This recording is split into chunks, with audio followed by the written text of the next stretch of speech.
tous et bienvenue sur la chaîne. Je suis contente de vous retrouver ce dimanche. Je n'avais pas su vous retrouver dimanche passé parce que j'étais malade et comme voilà, j'étais vraiment pas bien. De un, j'avais pas pu beaucoup lire et en plus je me suis dit que c'était peut-être plus intelligent de me reposer pour récupérer plus vite que de me fatiguer. Donc voilà, je vous retrouve aujourd'hui, ça va beaucoup mieux, mais du coup j'ai pu rattraper mon retard de lecture. J'ai pas mal de choses à vous présenter, je vais essayer de pas être trop longue non plus pour pas que cette vidéo dure des heures, mais en fait on a à voir tout ça. Voilà, il y a ceci, on a un peu de tout, il y a du roman, il y a du manga, il y a de la BD, donc voilà. On va commencer sans plus tarder si vous le voulez bien. Installez-vous bien confortable, prenez un petit truc à boire. Moi je me suis fait un petit thé pour pouvoir faire cette petite séance tranquillement avec toutes les bonnes conditions réunies. Donc voilà, on va commencer et je vais peut-être commencer d'abord par les petits mangas. Alors, c'est ceci, donc j'ai lu le tome 7 de La Petite Faiseuse de Livres. Je vous en ai déjà parlé plein de fois, au moins 6 fois précédemment, étant donné que c'est le tome 7 et j'aime toujours autant cette petite série de mangas. On avance bien dans l'histoire, il se passe pas mal de choses, on découvre pas mal de choses aussi sur le personnage principal, donc qui est Maine, qui est cette petite fille, donc qui est en fait une femme qui est décédée, écrasée sous des livres lors d'un tremblement de terre, et en fait elle va se réveiller dans le corps d'une petite fille dans un autre univers, un univers différent où les livres sont extrêmement rares et où les livres sont réservés justement aux personnes qui ont de l'argent et du coup aux hautes sphères de la société. Elle se réveille dans le corps d'une petite fille qui est malade, qui a souvent des très fortes fièvres. Elle se retrouve dans une famille assez modeste, donc on va la voir évoluer dans ce nouveau monde. On va la voir aussi prendre l'initiative de faire des livres, étant donné qu'elle ne peut pas y avoir accès. Elle va essayer d'en créer et ça va vraiment bien évoluer. Donc dans celui-ci, on va apprendre pas mal de choses en fait sur Maine. C'est vraiment très intéressant comme livre. J'aime toujours autant au niveau des graphiques. Voilà, c'est ce genre de style, ce genre de dessin que j'apprécie vraiment avec l'histoire, avec le dessin. C'est très très agréable, c'est une de mes petites sagas préférées. Donc voilà, je pense que ce tome 7 clôture même la première partie, je vais dire, parce que je pense qu'il y a une deuxième partie qui continue ensuite, donc évidemment je vais continuer cette série. Alors j'ai testé ceci, donc c'est un Sherlock Holmes, une étude en rouge, donc c'est évidemment les mangas qui fait partie de cette collection, les classiques en manga. C'est évidemment d'après une œuvre de Arthur Conan Doyle. Ici ça regroupe plusieurs histoires de Sherlock Holmes. Alors, il y a évidemment une étude en rouge, mais il y a aussi la Ligue des Rouquins et alors la bande mouchetée. J'aime beaucoup cette collection. En tout cas, j'avais déjà lu Anne de Green Gables en manga, que j'avais beaucoup aimé. Et du coup, quand j'ai vu celui-ci, j'ai pas lu de Sherlock Holmes en roman. Je sais pas si c'est un tort ou pas, et du coup je me suis dit pour découvrir un petit peu, enfin évidemment je sais qui est Sherlock Holmes et il y a beaucoup de reprises évidemment de ce personnage en série, en film, etc. J'apprécie toujours énormément. Du coup j'ai eu envie de le découvrir en livre, et avec ce petit manga ça a été vraiment une très très belle découverte. Donc voilà, vous connaissez le personnage de Sherlock Holmes qui est ici, qui va être accompagné de Watson, que nous connaissons également, et ils vont enquêter sur 3 différentes affaires. J'ai vraiment adoré le style. Il est assez épais, mais je l'ai lu en une fois parce que j'étais vraiment bien dans cette lecture. J'étais emportée dans le style. J'aime bien les dessins, les graphismes aussi. Voilà. Je vais pas vous raconter évidemment ce qui se passe au niveau des enquêtes, mais c'était vraiment très très chouette. Je trouve que les yeux sont très expressifs. Vous voyez ici, on a le personnage de Sherlock Holmes. Au niveau des yeux, c'est voilà, c'est très expressif. Donc j'ai bien apprécié. j'ai bien apprécié le personnage, le style, les enquêtes, les affaires. Donc voilà, excellente lecture également pour ce manga. Et enfin, j'ai lu ces deux-ci, qui est donc la déesse de 3000 ans, le premier tome et le second tome. Là, ils sont tout petits, par contre, là, on change, hein, c'est vraiment des petits livres tout fins. Et en gros, on va suivre une déesse qui est ici et un jeune garçon, un jeune lycéen qui, en allant à l'école de par hasard, va rencontrer la divinité de son village. Cette divinité lui apprend que, en gros, elle a envie de faire une pause dans sa profession de déesse. Elle a envie d'un petit peu changer d'air, elle veut mener une vie normale et elle veut mettre un terme à ses activités divines. Et du coup, on va les suivre tous les deux dans leur petite péripétie parce qu'évidemment, on peut pas changer de vie comme ça quand on est une déesse. Et on va les suivre dans cette quête. C'était pas mal du tout, c'est très axé sur la nature qui est très mise en avant. C'était assez agréable, c'est tout mignon. Voilà, je crois qu'il faut pas en attendre non plus des tonnes, mais c'était sympa comme lecture, c'est fluide, ça se lit bien, c'est mignon, c'est chou, les personnages sont assez attachants. J'ai bien aimé. Le style au niveau du dessin, c'est ceci. Donc voilà, c'est encore assez différent.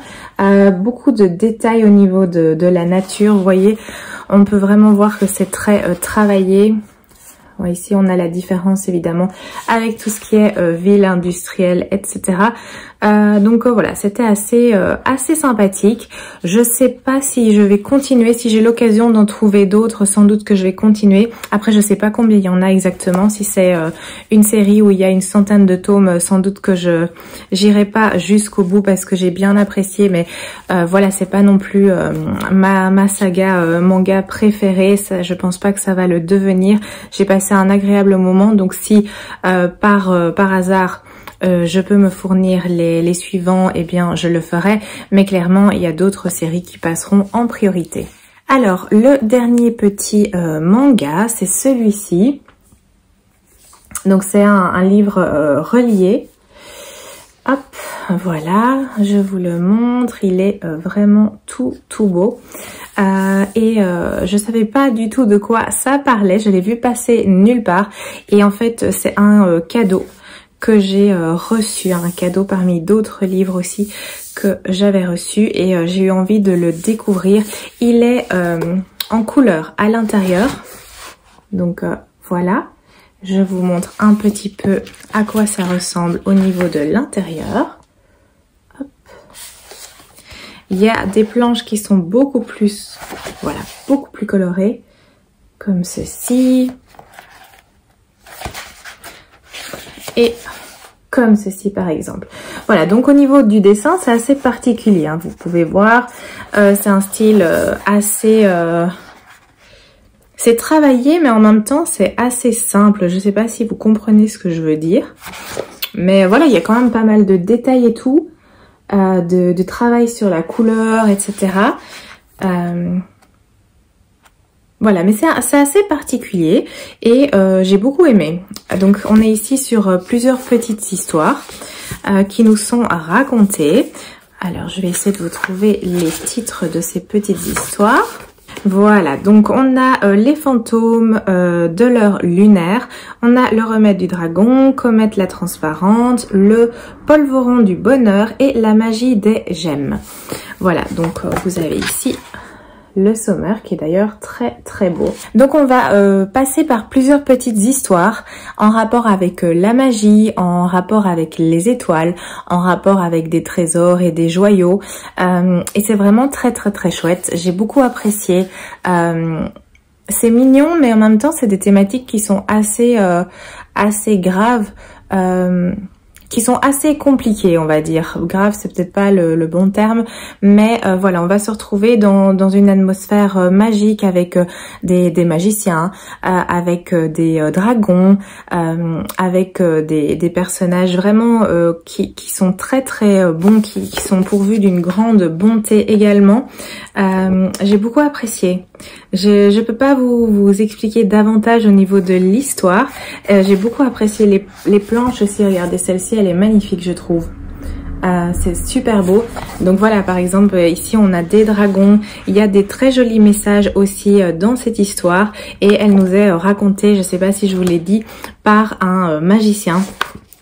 Ici à l'arrière au niveau de l'histoire, il est indiqué: il était une fois un beau magicien, il n'était pas de ceux qui accomplissent des miracles ou qui sauvent des vies. Sa seule magie était de prendre l'éclat de la vie et des chemins parcourus pour le transformer en de magnifiques pierres précieuses. Les histoires que vous trouverez ici sont celles contenues dans ces joyaux, véritables trésors de l'univers brillant de mille feux. Ainsi se lève le rideau sur ces contes de fées fantastiques qui feront une nouvelle fois frémir votre cœur. Et ben c'est vraiment ça. Donc on a ici des contes de fées un peu fantastiques qui nous sont racontés par un magicien et c'est vraiment très très chouette. Franchement, je suis contente d'avoir ce livre dans ma bibliothèque. Je l'ai beaucoup apprécié. Et c'est en plus un livre absolument magnifique. Alors ça, c'était pour les mangas. Je vais passer aux livres à présent. Il y a pas mal de suites de séries ou de trilogies, etc. Donc je vais pas non plus trop m'étaler dessus. Alors je vais commencer par celui-ci qui est une putain d'histoire de Bernard Minier. On est aux éditions Pocket. Je vous l'avais déjà montré, je pense, parce que il me semble que c'était une de mes lectures en cours, juste avant d'être pas bien, d'être pas très en forme. Donc je l'ai continué et terminé et j'ai adoré, c'était excellent. Donc de Bernard Minier, j'ai lu les précédents, où il y avait à chaque fois le personnage récurrent du commissaire Martin Servaz. Commissaire ou commandant? J'ai un doute. Bref, de Martin Servaz. Et en fait, dans celui-ci, il n'y est pas. Donc, si vous voulez vous lancer dans les Bernard Minier et pas spécialement les lire dans l'ordre et pas être perdu, ben vous pouvez lire celui-ci parce que c'est une affaire criminelle, une enquête et puis voilà. Donc ça c'est aussi assez intéressant. Mais du coup moi ça m'a un petit peu pas perturbée, mais au début je m'attendais à ce que Martin Servaz arrive et en fait il n'est pas arrivé. Mais j'ai adoré cette lecture, c'était génial, c'était terrible. Le titre est parfaitement choisi. Franchement, il fallait pas plus, pas moins, c'est tout à fait ça. Au niveau de l'histoire ici, eh bien, on va suivre le personnage d'un jeune garçon qui a 17 ans, qui va à l'école et qui s'appelle Henri. Et en fait, sa vie va complètement basculer.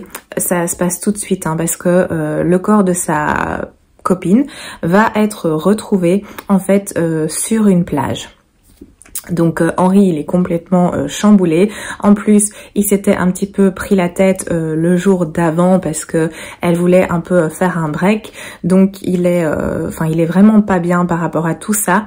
Il va vite être suspecté du meurtre. Bien entendu, on est dans une petite ville où il n'y a pas beaucoup de policiers, où tout le monde se connaît, c'est vraiment ambiance petit village comme ça, où on dirait que les gens n'ont pas à avoir beaucoup de secrets parce que tout se sait très vite dans ce genre de petite ville, de petits villages. Et en fait, Henri, il a un groupe d'amis, donc ils sont 5, je pense, si je me rappelle bien, et ils sont très soudés. Et donc lui et cette jeune fille qui a été retrouvée morte en faisait partie. Et ils vont en fait décider de mener l'enquête, étant donné que la police, elle est dirigée vers Henri suspect. Donc elle va pas spécialement aller chercher d'autres pistes. Et évidemment, comme ses amis ne pensent pas qu'il soit évidemment l'assassin, eh bien ils vont commencer à un petit peu faire leur propre enquête de leur côté et voilà, ça va les mener dans des directions incroyables, vers des dangers aussi qu'ils ne soupçonnaient pas. C'était vraiment très très chouette. On va se retrouver plongé dans plein de secrets, dans beaucoup de noirceur. La vie aussi de Henri, elle est extrêmement floue. Ça, on l'apprend dès le début parce qu'il y a beaucoup de mystères qui tournent autour de lui, de son passé, de sa naissance. Voilà, il y a beaucoup de mystères. Je vais pas trop vous en dire plus, mais j'ai adoré. C'était excellent. Ça se lit tout seul. C'est un livre qui est assez épais. Il fait quand même 600 pages. Un peu moins, 590, quelque chose comme ça. Bon, chipotons pas, on va dire environ 600 pages.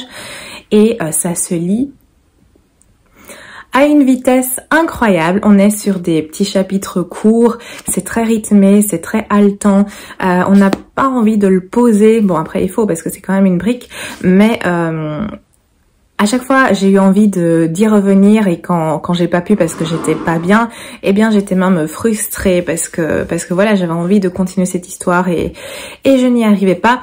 Donc voilà, c'était vraiment extrêmement bien, c'est addictif, c'est bien construit, c'est bien mené.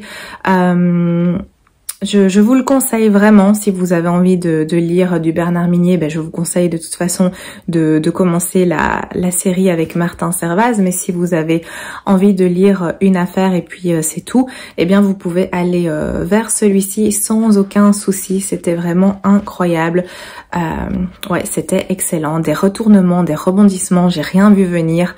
La fin, elle est incroyable. Enfin, c'est voilà, c'était top, vraiment. Alors, j'ai également terminé celui-ci qui est Lady Helen, l'ombre des mauvais jours, le 3e tome. C'est écrit par Alison Gutman et on est aux éditions Gallimard Jeunesse. Je vous avais parlé des précédents vu que c'est une trilogie et je viens de terminer le 3e tome. Ici aussi, on est sur des briques à chaque fois. Il fait presque 800 pages celui-ci, mais ça se lit également à une vitesse incroyable. En tout cas, moi, je l'ai dévoré en un temps record. Après, j'étais à fond dans mes lectures parce que ça m'avait manqué, mais franchement ça se lit extrêmement vite parce que c'est extrêmement bien aussi comme histoire. En tout cas moi j'ai beaucoup apprécié. Je vais pas vous parler évidemment de cette de ce 3e livre étant donné qu'il clôture toute la saga, mais je vous invite à tenter si tout ce qui est un petit peu surnaturel, fantasy, un petit peu de romance. Si cette thématique vous parle, vous intéresse, vous pouvez aller vers celui-ci. C'est extrêmement bien fait, c'est très bien écrit, c'est addictif. Je vous en avais déjà parlé, je crois, il y a juste le 1er tome où la première moitié du livre, je vais dire, c'est assez introductif. Mais bon, d'un côté, c'est normal aussi parce qu'on pose l'univers, on pose les clés, on indique, on fait la découverte aussi des personnages. Il y a la révélation. Donc ici, en fait, on se trouve dans une histoire qui se passe dans les années 1800-1810. On est en Angleterre et on va suivre le personnage de Lady Helen, qui est une jeune fille orpheline. Il lui reste son frère, mais ses parents sont morts tous les deux et ont été accusés de trahison. Donc voilà, c'est la réputation, elle est plus ou moins fichue. Et cette jeune fille, elle a 18-19 ans, donc elle doit faire son entrée dans la société. Et à ce moment-là, on va lui apprendre que en fait, elle est une vigilante. Donc ce sont des personnes qui ont des aptitudes particulières et qui font partie d'un club qui est le club des mauvais jours. Et leur objectif, c'est de combattre les abuseurs, qui sont des créatures qui viennent, on ne sait pas trop d'où, mais qui sévissent en tout cas sur la Terre, hein, sur toute la planète, il y en a partout. Mais il faut un peu contrôler ces créatures parce qu'il y a un pacte qui a été établi pour pas qu'ils dépassent certaines limites. Et du coup, bah, les vigilants doivent veiller à ce que ces limites soient respectées. Et évidemment, il va y avoir un danger qui guette, parce qu'on va apprendre qu'il y a un abuseur suprême qui complote un sale coup. Et du coup, voilà, Lady Helen doit se lancer dans cette aventure, dans cette histoire. C'est vraiment super. J'ai beaucoup adoré. Celui-ci, bah, il y a énormément d'action évidemment vu que tout se clôture. Tout se fait bien. Ça va pas trop vite, ça va pas trop lentement. C'était vraiment un régal. J'ai beaucoup apprécié cette trilogie et voilà, si vous avez envie de quelque chose de fantastique, de surnaturel qui se passe aussi dans les années 1800, donc il y a aussi tout ce qui concerne la condition de la femme à cette époque qui est aussi très intéressant. Un petit peu de romance, mais franchement ça reste en seconde place, donc moi j'apprécie ça parce que je suis plus dans de la fantaisie que dans la romance généralement. Donc ici ça apporte une touche intéressante sans prendre le pas sur toute l'histoire. Il y a des complots, il y a des intrigues, il y a des surprises, des retournements, enfin c'est très très chouette, je vous le conseille. Alors je vais continuer par celui-ci. Je me suis décidée cette année d'essayer de clôturer des sagas. ce que j'ai fait avec le Lady Helen, donc je suis contente. Ça c'est une trilogie qui est terminée, surtout que j'ai lu le second tome un peu plus tôt dans l'année et j'ai terminé avec le troisième, donc je suis contente parce que je commence beaucoup de séries, ce qui est normal vu qu'il y en a plein qui sortent et qui sont hyper chouettes, mais du coup après je laisse traîner super longtemps avant de continuer, et là je me suis dit que j'allais essayer d'un petit peu clôturer en fait mes sagas qui sont en cours depuis trop longtemps, en tout cas des sagas assez courtes, tout ce qui est trilogie, duologie, ici c'est 4 tomes, donc tout ça je vais essayer d'un petit peu terminer, parce que à l'endroit c'est mieux, parce que ça fait un moment que voilà ils attendent, ceux-là ça fait au moins 2 ans que ça attend. Donc voilà, je me suis décidée, j'ai lu La Mémoire de Babel, qui est le 3e tome de la Passe Miroir, c'est écrit par Christelle Dabos, et on est aussi aux éditions Gallimard Jeunesse, ici dans cette petite collection Pôle Fiction. Alors, c'est un 3e tome, donc je vais pas vous dire ce qui se passe dans ce tome-ci. Il y en a 4 en tout, je vous les montre, ils sont là. D'ailleurs, je suis occupée à lire le 4e et le dernier pour le moment. Donc je suis ce que j'ai décidé de faire. Et j'ai beaucoup apprécié. En fait, ça va en grandissant au niveau de l'attrait de ces lectures. J'avais beaucoup apprécié le 1er tome. J'avais beaucoup aimé l'univers qui nous était posé, tout ce qui était ces arches, suivre Ophélie qui est un personnage, allez, une petite jeune fille un peu timide, un peu perdue, qui tout d'un coup doit partir au pôle parce que sa famille l'envoie se marier avec un inconnu. Elle arrive au pôle qui est une cité assez dangereuse, qui la change complètement de son petit village, de sa cité. Elle voit les intrigues, elle voit les dangers. C'était vraiment très très chouette. Ophélie, c'est un personnage qui a un pouvoir parce que c'est une liseuse, donc elle peut lire les objets, et c'est également une passe miroir, donc elle peut traverser également les miroirs, et voilà, on va la suivre comme ça. J'avais beaucoup apprécié le 1er tome, même s'ils étaient assez lents, assez introductifs, moi ça m'a pas gêné, et en fait ça va de plus en plus... le niveau augmente de plus en plus, si je puis dire, parce que après, on est de plus en plus dans l'action. Déjà dans le second tome, qui était les disparus du clair de lune, on commençait à vraiment plonger dans les intrigues, pas mal de dangers, pas mal de découvertes. Ophélie aussi qui commence à évoluer de plus en plus. Il y a d'autres personnages qui gravitent autour qui sont très intéressants. Dans ce 3e tome, la même chose. Il se passe énormément de choses, et Ophélie se retrouve un peu toute seule même, parce que... Enfin, pas un peu, Ophélie, elle se retrouve toute seule dans un autre décor pour essayer de secourir un personnage. J'essaie de pas trop vous en dire pour pas vous dévoiler des trucs que vous ne vouliez pas savoir, si vous les avez pas encore lus, bien entendu. Mais voilà, c'était extrêmement bien fait. Il est un peu moins gros que le 1er et le second tome, je pense. Il fait 500 pages 560 pages, et de nouveau je l'ai dévoré. C'était vraiment très très chouette. Là il n'y a pas de temps mort, ça avance, on avance dans l'histoire, c'est de plus en plus intéressant. Il y a des découvertes aussi, on nous apprend des choses super intéressantes. Du coup j'ai hâte de terminer le tome 4 que je suis en train de lire pour voir comment tout cela va se clôturer, mais je vous le conseille. Et chose très intéressante aussi, c'est qu'il y a un petit résumé. Donc voilà, là vous avez un petit résumé du second tome.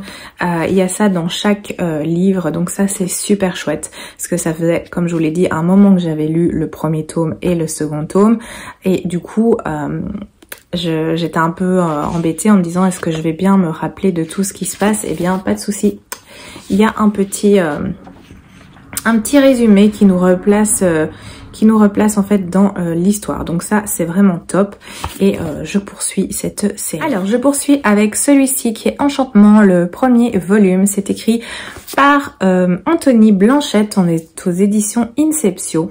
Ça c'est un livre que j'ai terminé hier soir, qui fait 300 pages, 301 pages, mais c'est écrit assez serré, il n'y a pas beaucoup de dialogue, donc vous voyez c'est comme ça. Donc il y a du texte, Je pensais le lire beaucoup plus vite, mais en fait c'est assez plein au niveau des pages, ce qui n'est pas grave du tout en soi. J'avais envie de le découvrir, c'est un livre qui est sorti il y a pas très longtemps chez Inceptio et qui me faisait de l'œil quand j'avais vu un petit peu le résumé, donc j'avais hâte de le découvrir. Je l'ai d'ailleurs eu par Vinted en un état absolument neuf, parfait, donc je suis très contente. Et ici on va se retrouver en fait dans tout ce qui est légende arthurienne avec Merlin et tout ça, les enchanteurs, donc c'est assez chouette au niveau de la thématique, j'avais envie de lire ça. Il y a aussi la Dupree de Geneviève, je pense que ça s'appelle, qui est sorti chez De Saxus il y a un petit moment, qui est dans ma pile à lire, dans ma pile à lire, et qui me fait envie aussi, mais voilà, il est beaucoup plus épais et du coup celui-ci est passé avant l'autre. Et donc voilà, on se retrouve dans un monde où les enchanteurs, les magiciens, etc. Sont présents. Donc c'est notre monde, mais la magie est présente et il y a des personnes qui ont des dispositions dans la magie. Et on va suivre le personnage de Merlin, qui est un magicien, un enchanteur, qui est à la recherche en fait des nouveaux êtres humains qui pourraient développer un talent pour la magie. Et apparemment ça fait des années qu'il cherche, parce qu'à la base les enchanteurs sont immortels. Et ça fait presque 50 ans qu'il cherche. Et il va tomber sur un jeune homme qui a presque 30 ans, quelque chose comme ça. D'ailleurs c'est assez tard pour que la magie se déclare, mais cet homme s'était pas rendu compte qu'une magie s'était éveillée, mais en fait c'est bien le cas et Merlin l'a détecté. Donc il va à sa rencontre et en fait il va le prendre comme son apprenti. Parce qu'il y a beaucoup de problèmes dans le monde de la magie. Notamment, il y a évidemment, il y a toujours un magicien, un mage qui est parti en cacahuète il y a des années, qui s'est tourné vers la magie noire, vers les forces obscures. Il a fallu l'empêcher de nuire et donc il a été plongé dans un genre de sommeil, comme ça je vais pas trop vous expliquer, mais en gros il a été mis hors course et ça fait des années qu'il est dans cet état, donc il est toujours vivant bien sûr, mais il est bloqué, il ne sait rien faire et évidemment eh bien ça va pas être le cas très longtemps. Parce qu'il y a des problèmes au niveau de la magie, les enchanteurs existants vont avoir un petit problème de panne de magie et tous les espoirs en gros reposent sur ce jeune homme que Merlin va découvrir, qui s'appelle d'ailleurs Arthur. Merlin, Arthur. Et lui en fait il a pas de problème de magie, donc lui ça va très bien, mais il faut faire son apprentissage évidemment, et la menace de ce grand mage sorcier réapparaît, donc il y a un peu urgence. Ça en gros c'est au niveau de l'histoire et j'ai bien aimé, franchement c'était très chouette. J'ai bien aimé la plume, j'ai bien aimé le style. C'est bien écrit, il y a beaucoup de choses qui se passent déjà. On apprend l'existence aussi de créatures assez fantastiques, comme des cerfs géants, comme des dragons, possibilité de créer des morts vivants avec la magie, enfin... le décor il est bien planté, il est bien fourni. Les personnages sont assez intéressants. Parfois, Merlin m'a un petit peu tapé sur le système à vouloir toujours rester comme ça mystérieux, garder ses secrets et tout, alors que lui, il exige en contrepartie de tout savoir. Ça m'a un petit peu embêté par moment. Mais voilà, sinon, c'était une lecture très sympathique qui se termine évidemment sur une attente pour la suite. Donc, en plus, comme il vient de sortir, à mon avis, ce sera pas pour tout de suite. Mais du coup, voilà, je continuerai cette série parce que j'ai beaucoup aimé ce premier tome. Dernière lecture en livre que j'ai faite, c'est celui-ci qui est Terre brisée, dont je vous avais déjà parlé, je pense. Il est sorti chez De Saxus. C'est écrit par Victoria Aveyard. Je l'ai en hardback et je pense que je vous l'avais déjà montré.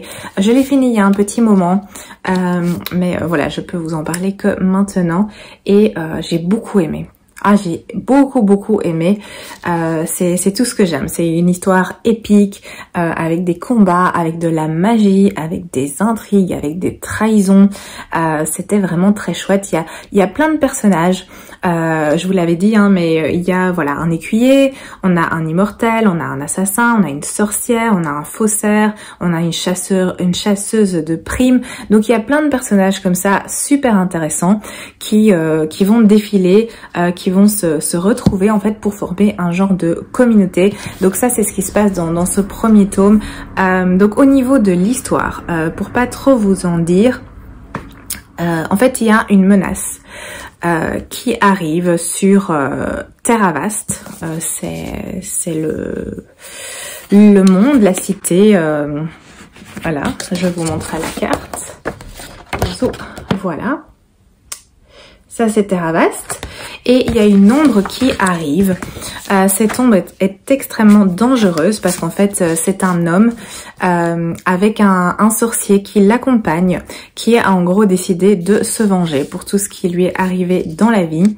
Et il est extrêmement dangereux parce que il arrive en fait à mettre à mal tout le bataillon qui était arrivé au tout début pour le stopper. Il tue quasiment tout le monde. Il y a juste un écuyer qui arrive à s'échapper de ce carnage et plus tard également un immortel qu'on va rencontrer.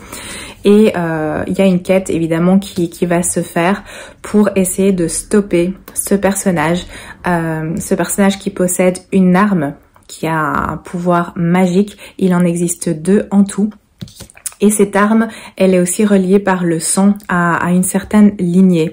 Et donc la quête de cet écuyer au final et de cet immortel au début, ça va être de retrouver l'autre personne qui descend de cette lignée et qui serait du coup éligible pour pouvoir inverser les choses et stopper en fait cet être...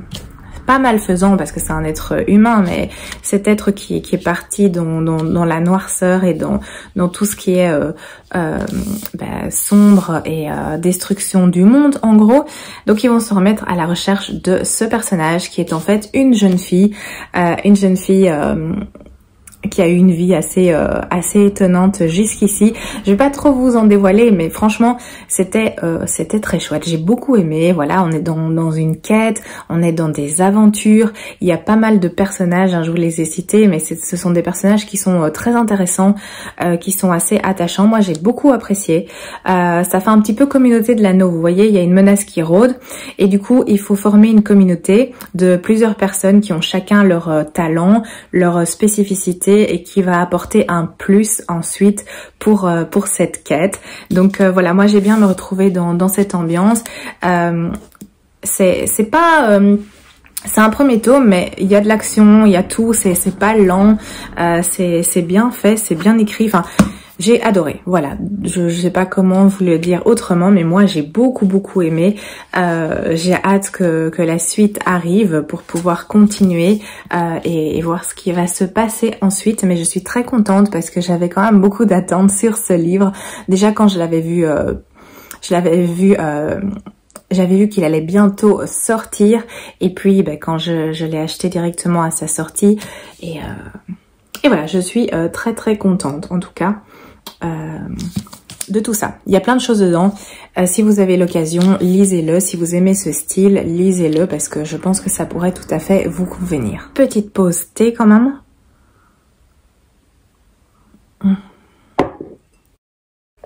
Voilà, ça fait du bien à la gorge aussi. J'ai presque fini. Il reste les 2 BD et les 2 BD, ce sont des BD Hercule Poirot. Je vous avais montré une il n'y a pas si longtemps. Et j'ai continué la série.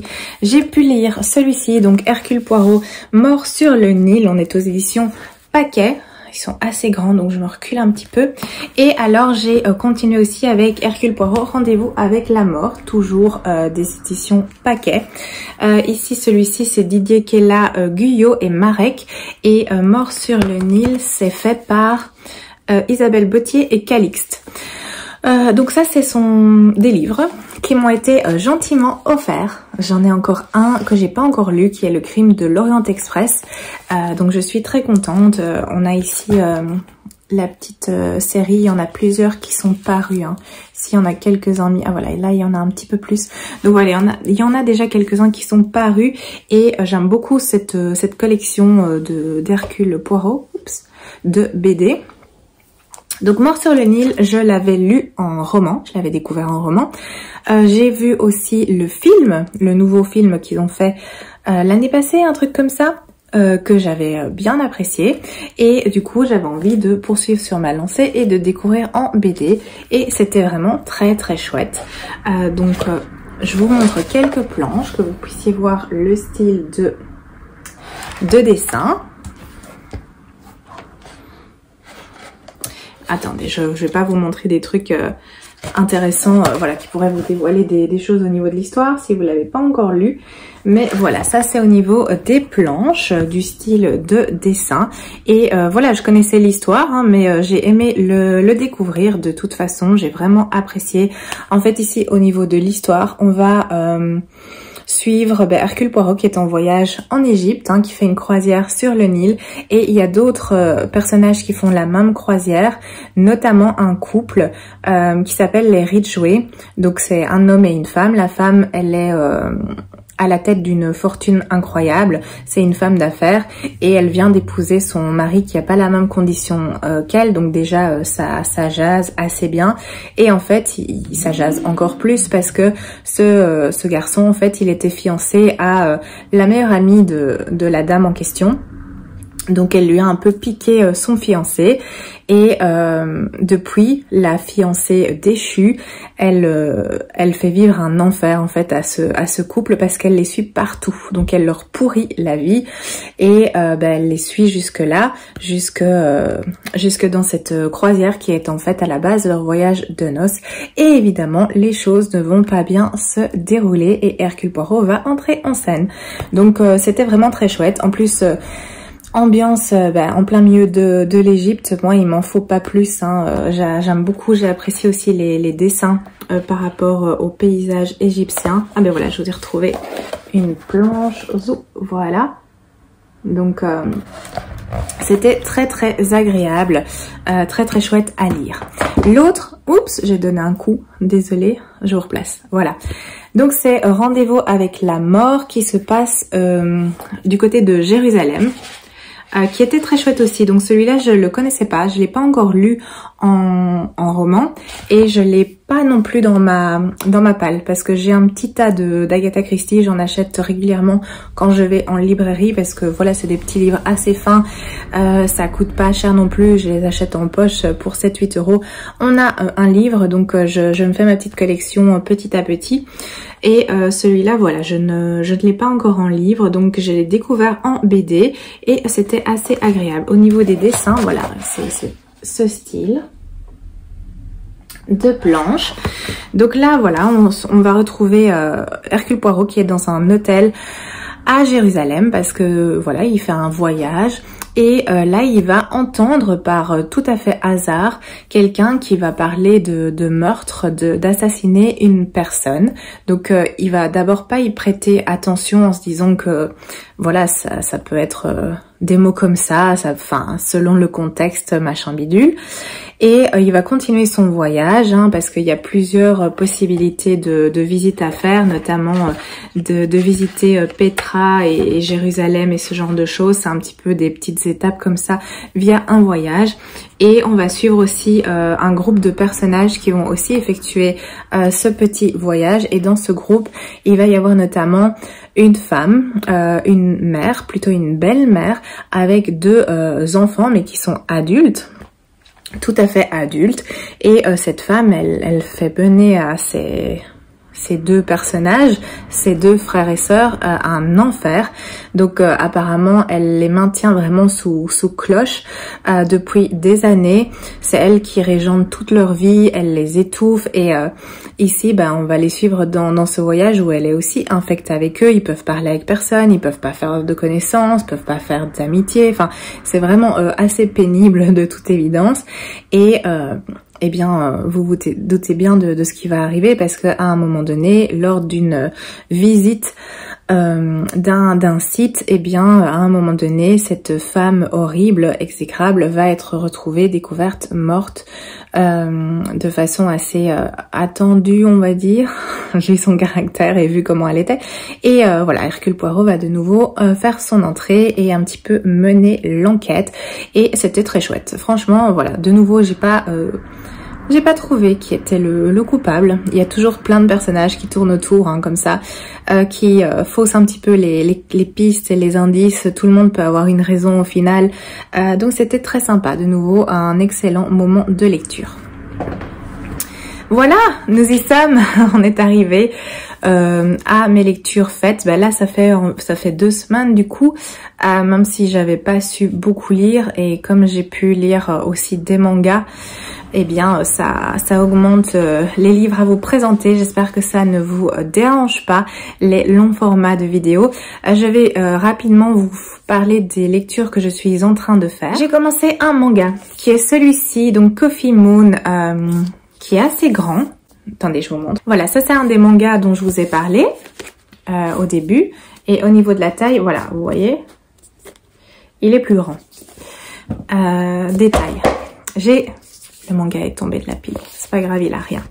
Voilà, donc j'ai lu le premier chapitre et je vais continuer la suite. Et pour l'instant, j'aime bien. C'est assez chouette. Je trouve que les dessins sont très jolis. Voilà, c'est comme ceci.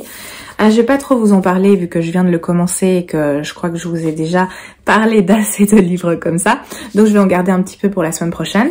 Donc il y a celui-ci en manga. Sans surprise, j'ai commencé le tome 4 de La Passe Miroir avec La Tempête des Échos, qui est un peu plus gros que le tome 3. Celui-ci, on est à 670 pages presque, et pour l'instant j'ai lu une centaine. Oui, je suis à la page 165 et voilà, de nouveau ça se lit bien parce que j'ai pas lu non plus des heures dessus, et j'ai pas lu des heures dessus, ça veut rien dire. J'ai pas lu beaucoup d'heures et pourtant voilà, j'ai déjà lu 165 pages. Donc voilà, il y a celui-ci qui est en cours de lecture. Il y a également celui-ci que je vous avais déjà montré, qui est 9 parfaits étrangers de Liane Moriarty. J'ai pas énormément avancé, je suis à la page 108, mais franchement j'aime bien. Donc je vais me décider un petit peu, me pousser pour continuer celui-ci. La semaine passée, en fait, je crois que quand j'ai recommencé à lire, j'avais trop envie de clôturer des séries, des sagas, et je crois que c'est ça qui m'a plus dirigée vers Lady Helen et La Passe Miroir que vers celui-ci. Mais franchement, ça semble très prometteur. En tout cas, là, pour l'instant, j'aime bien. Je sens qu'il va... Voilà, je vois vers quoi on se dirige un petit peu, et ça, c'est très intéressant. Donc, je vais continuer. Et enfin, celui-ci que vous avez vu aussi, qui est Un jardin de mensonges de Suzanne Fletcher. Je l'ai aux éditions France Loisirs, et là j'ai lu le premier chapitre. Celui-là aussi je vais un petit peu le poursuivre. Suzanne Fletcher, je l'avais découverte avec Un bûcher sous la neige que j'avais adoré. Je vous en avais parlé, hein, que j'avais dit que c'était un de mes coups de cœur de l'hiver, et j'avais envie de découvrir d'autres livres de cette autrice du coup, et celui-ci me faisait de l'œil depuis sa sortie. Donc voilà, je vais un petit peu avancer dans celui-ci également pour vous en parler la semaine prochaine. Voilà, ça c'est mes lectures en cours pour le moment. J'espère que cette vidéo vous a plu. Je vous remercie de l'avoir regardée. N'hésitez pas toujours de me laisser un petit pouce, un petit commentaire. N'hésitez pas, dites-moi s'il y a des lectures qui vous tentent ou s'il y a des livres que vous avez déjà lus. N'hésitez pas à me laisser des petits commentaires. C'est toujours avec plaisir que j'échange avec vous. Je vous souhaite un excellent dimanche et je vous dis à très bientôt.